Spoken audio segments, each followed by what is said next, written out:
praegu on veebruari algus ja hooaja lõpust on päris palju möödas, et kuidas sul see talv möödunud on? Ma ütleks, et talv on suht vaikselt möödunud, kuna see talv ei planeerinud kuhugi välismaale minna, siis olen terve aeg Eestis olnud ja siis olen mõelnud, et vaadates oma eelmist hooaega R6-ga esimest korda, siis ma sain aru, et seal on ikka füüsilist ka palju vaja. Et oskustest ainult ei piisa. Siis mõtlesin, et kui Hispaania ei lähe, siis pigem pühendun aega jõusaalile. Et siis saab uueks hooajaks on nagu siis oskused ja füüsiline ja siis on, loodan, et tuleb lihtsam natukene. Tegelikult sulle meeldib jäärada ka sõita päris palju, aga talv on see aasta väga kehv olnud. Jah, nii on. Selles mõttes, et kui vaatad, miinuskraadid on, aga siis hakatakse mina ei tea, rada äkki valmis panema, siis tuleb sula ja siis on kõik. Aga praegult vaadates võib-olla laupäeval saab jäärada. Nii et panen kiirelt tsikli valmis ja loodan, et pääsen rajale. Aga mis see üldse annab jäärada nagu ringraja sõitjale juurde? Jäärajal sa nagu driftid selle motikaga, nagu taguotsa tunnetust tunned, siis põhimõtteliselt füüsilist ja ma arvan, et äkki ongi kõik. Selles mõttes, et nagu tunnetus ikka jääks, et lihtsalt ei passi kuskil kodus niimoodi. Kas need naeltega rehvid nagu hirmu ei tekita? Ei tekita üldse. Sul mingit kehva kogemust sul ei ole? Ei ole. Selles mõttes ainult üks kord, kui vist esimene aasta, kui ma olin veel selle 150 Hondasega ja sõitsin neid jäärajavõistlusi kaasas, siis üks kord oli niimoodi, et ma võtsin kurvi nagu rinka stiilis, et väljaspoolt ja siis sissepoole, aga siis mu taga oli krossimees, kes võttis seespoolt, siis me panime niimoodi plõks kokku ja siis oli tagumikul siuke see naelte rehv, see jälg oli peale. Aga muidu halba kogemust ei ole olnud. Super, äge. Sa mainisid ka, et see möödunud hooaeg oli sul R6-ga esimene, et kuidas see läks? Mis tundega sa nagu läksid sellele aastale vastu ja kuidas see lõppes? Selles mõttes, et ma ütleks, et kokkuvõttes läks ikka päris hästi. Ma saavutasin tulemusi, mis ma panin endale, et ma olen väga rahul ja kui ma esimest korda R6 peal istusin, mis oli siis Valencias, Hispaanias, siis ma sain aru, et kui palju see erineb R3-ga ikka väga palju, see on nagu öö ja päev. Ja siis kui ma esimest korda sain sellele sirgele R6-ga ja ma andsin ka, siis ma peaaegu lendasin minema, sest seal on nii see tugev jõud. Ja siis, aga reaktsioon oli mul vägev, et kas või karjusin seal kiivri sees, et nii äge oli. Okei, aga kuidas võistlused läksid see aasta? Läksid päris hästi. Sa mõtled nüüd 2024 on ju? Jah. Seal ma mõtlesingi, et tahakski top 3-s püüda võidelda ja nii saingi. Et oli ka päris ägedaid võidusõidumomente Jaanusega ja ikka päris äge. Et ma ütleks, et läks päris hästi.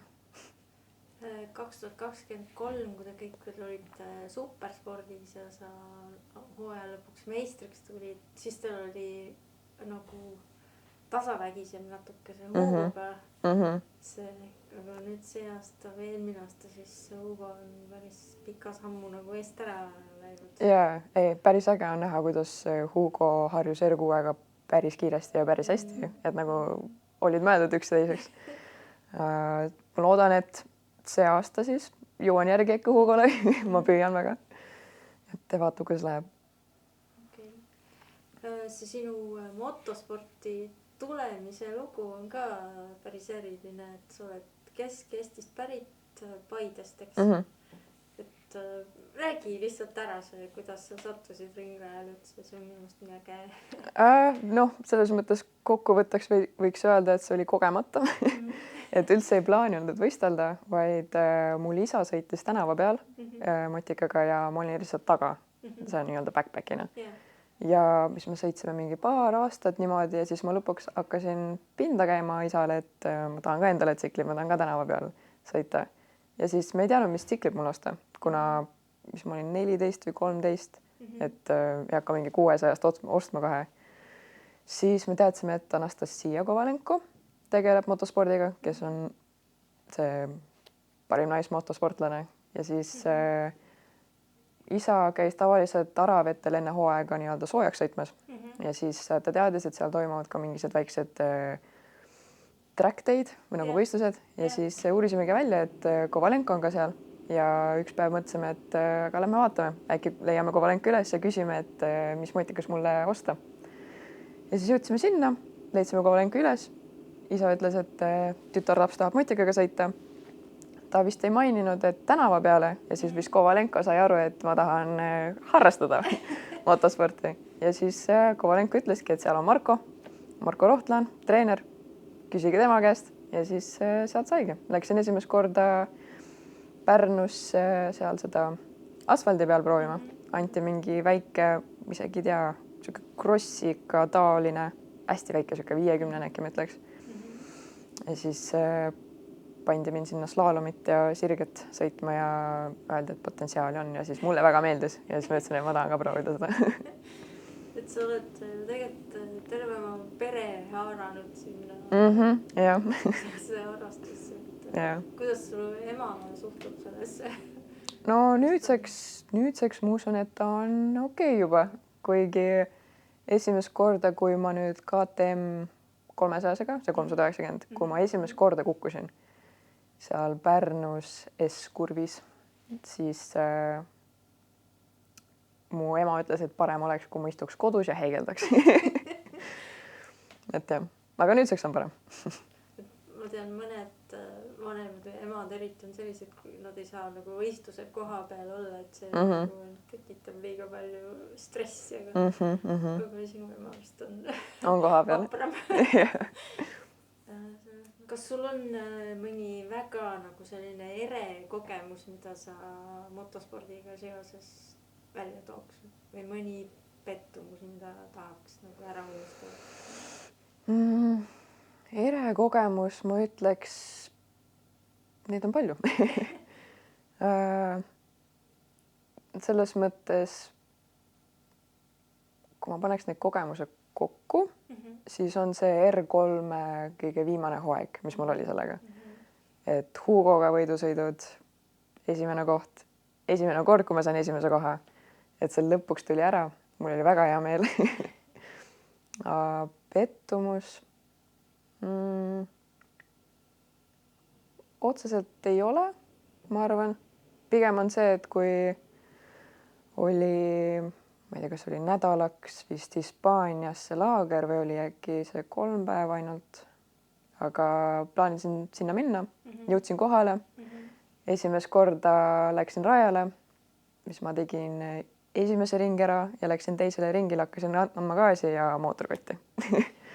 Ja siis peale seda pidin R3-ga sõitma ja nagu R6-st tagasi R3-le minna on päris raske, sest et kiirused on nagu väga väiksemad ja kurvi kiirus on ka teistsugune R3-ga ja mul läks päris kaua aega, et ära harjuda uuesti. Et ma ütleks, see on nagu pettumus, et mootorkotti läks. Ma mäletan ükskord Alastarvas oli sul ka tehnikaga probleem, aga siis terve see telgialune oli seal vapralt valmis aitama sind rajale. Jah, Alastarvas oli R3-ga oli ka, mul seal läks ka mootor katki. Aga nüüd see eelmine aasta siis, kui oli R6-ga esimest korda, siis jah, midagi tehnilisega oli seal ja ma olen väga tänulik, et Hugo ema, Silvesteri isa, Hugo isa ka, et ja Andre isa, kõik tulid appi, et see oli väga, väga meeldiv, see tegi südame soojaks. Et sain rajale tagasi. Kas sul on nagu kukkumisi on ju ikka ette tulnud, aga kas on nii, et sa võtad neid pigem kui mingit õppetundi, millest üle saada, üle minna? Kuival rajal suurema motikaga ei ole õnneks ei ole olnud, ainult on olnud märjal rajal R3-ga Valencias, kui see oli ka veel niisugune nõme kukkumine. Ma plaanisin maha tulla, see oli mu nii-öelda boksiring ja läks natuke kuidagi liiga paljuks see gaaskurvis ja lendasin high side'i ja siis oli see esimest korda ranglu murd. Ja sellest üle saada üpris raske minu jaoks, sest et ma niigi pelgan seda märgarada, et see on libe ja kõik on väga tundlik. Ja nüüd on nagu, ma ütleks, et veel on mingi plokk ees, üritan sellest kuidagi nagu üle saada. Tähendab, ma pean rohkem märga raja peal sõitma, märja raja peal. Aga ma usun, et saan üle. Selles mõttes on parem, kuid ikka mingi plokk on ees. Aga supermotoga on olnud neid kukkumisi rohkem. Aga õnneks seal on nagu väiksem hoog, et ei ole nii hullu midagi. Et lihtsalt libisen, see on nagu, et juhtub, lähen püsti ja sõidan edasi. Ja sina oled ka üks nendest, kes nagu proovib erinevaid distsipliine, et mis näiteks supermoto sulle juurde annab? Supermotos on ka see tehniline osa pigem annab väga palju juurde. Et seal kiirust küll väga ei ole, aga on need hästi kurvilised rajad ja annab füüsilist juurde, tehnilist osa, et kuidas keha välja ja kiiremini kurvi läbida, pidurdus seda ka. Et ma ütleks, et supermoto annab seda. 2023 sa proovisid seda naiste EVC sarja ka, BEC. Ja. Räägi natuke sellest kogemusest ka. Jah, ma lootsin, et ma saan, ma tegelikult ütleks, läks päris hästi. Läks päris hästi. Selles mõttes, et rajaga ma ei suutnud väga kiiresti kohaneda, et see oli Misano rada siis. Ja kuna seal on siuksed kurvid, laiad kurvid, et ei ole siuke kohe tagasipöördekurv, vaid seal on nagu suur rada ja siuke pikem kurv. Ja mulle kuidagi ei istunud need, ei saanud hakkama nendes. Ja siis võttis natuke aega, et hea raja aeg saada, teistega pidada. Kuidas nüüd öelda? Jah, konkurentsis olla, et niimoodi, jah. Et see võttis aega. Üritasin ja ütleks, et kokkuvõttes seal oli see WC ja oli mingine võistlus või see.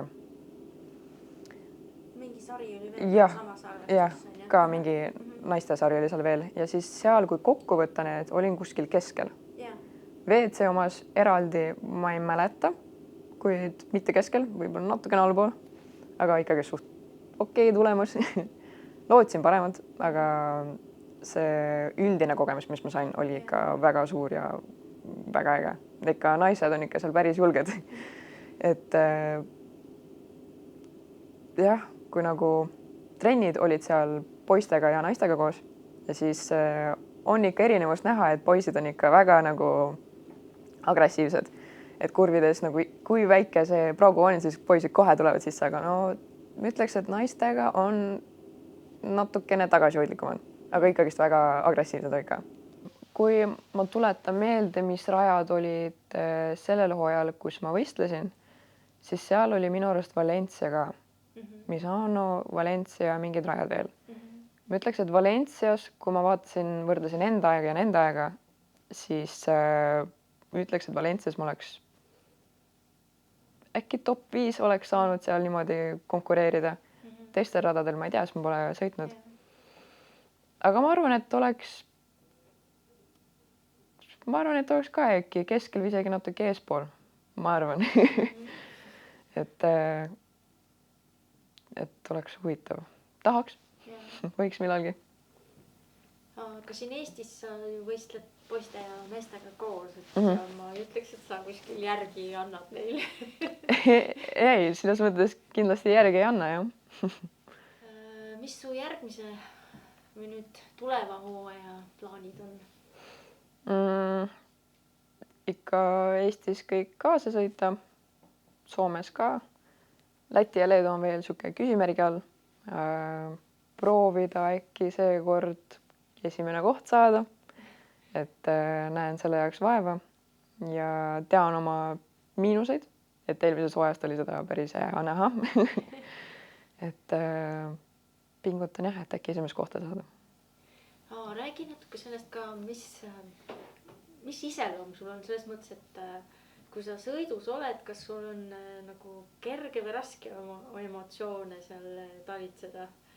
Et pealtnäha tundub, et sul on nagu kõik on kontrolli all, aga sa vahel nagu sõidu lõppedes oled ise öelnud, et sa olid närv täitsa krussis. Selles mõttes, et kuna sõidu ajal on adrenaliini nii palju, siis on kuidagi lihtsam neid emotsioone all pidada. Et keskenduda just sõidule, tehnikale ja mõelda nii-öelda külma peaga. Aga näiteks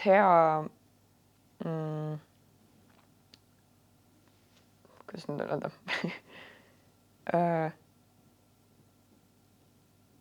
R3-s näiteks oli nii, et kui ma esimest korda minu arust esikoha eest võistlesin, siis ma panin tähele, et hingamisrütm läks nagu paigast ära ja hakkas nagu pistma juba. Et ma olin nii äksi täis, et ma näen, et ma olen esimene, mul on paar ringi veel jäänud ja et neid emotsioone alla pidada on natukene raskem. Aga sai hakkama. Ja selles mõttes jah, sõidu ajal kõik on rahulik, nagu nii-öelda kaine mõistusega, aga kohe, kui ma jõuan sinna parkperimeesse või finiši lipp, siis emotsioonid ma lasen kõik välja. Siis ei ole vaja kinni hoida. Aga kui on vaja nagu sõidust teha otsus, et kas minna mööda või nagu mingi rünnak või manööver, et kas sa kohe teed või mõtled hetkel? Noh, kuna manöövri jaoks ma ikka mõtlen siuke 2-3 kurvi ette, siis tahaks mõelda nii, et ma ikka ründan ja teen nii, mitte ei mõtle viimasel minutil ümber. Aga siiamaani näiteks R6 on näidanud niimoodi, et on veel vaja seda julgust, et mingi koht ajus mõtleb, et ei ole liiga hea mõte, et praegu mööda minna. Ma usun seal Pärnu rajal teil kõigil, kes te käite seal sõitmas ja trennis on need kõik praod ja kurvid ja kõik on selged, kus mida teha annab. Aga kui kiiresti sa teisi radu selgeks õpid? Ma ütleks, et täiesti selgeks ütleks, et 3 päeva ja siis sealt edasi hakkaks nii-öelda aega arendama ja kiirust, kurvi kiirust. Et umbes nii. Valenciaga on niimoodi näidanud. Et näiteks Soomes, kus nagu see võistlusnädalavahetus on pikem, saab nagu rohkem trenni teha, et siis see annab rohkem juurde või Balti riikides on tavaliselt lühem. Ja. No Soomel on see eripärane, et seal on hästi kiire ja pikk rada. Et ma olen tähele pannud, et kui on kiired rajad, siis natuke läheb kauem aega. Aga kui on sellised tehnilisemad, siis läheb kiiremini. Räägiks natuke sellest ka, su perel on vene taust. Ma väiksena juba õppisin eesti keelt, kui ma lasteaeda läksin. Siis minu jaoks on see täiesti nagu jah. Aga su pere jaoks nemad on ka? Nemad oskavad ka eesti keeles väga hästi. Jah, selles mõttes, et seda konflikti ei ole. Ma lihtsalt sellepärast küsin, meil on siin plaanis üks mingi integratsiooniprojekt teha. Marko koos ja siis mõtlesime, kas see aitab kaasa. Sest meil on tegelikult nagu neid venekeelset taustaga sõitjad seal Max ja Geeni ja päris palju, aga minu meelest on nagu jube hästi sulanud sinna seltskonda. Sa lõpetasid keskkooli 2 aastat tagasi? Jah, vist nüüd on 2 aastat, jah. Ja valisid IT. Kust see mõte või oli see ammu sul, et tahaks?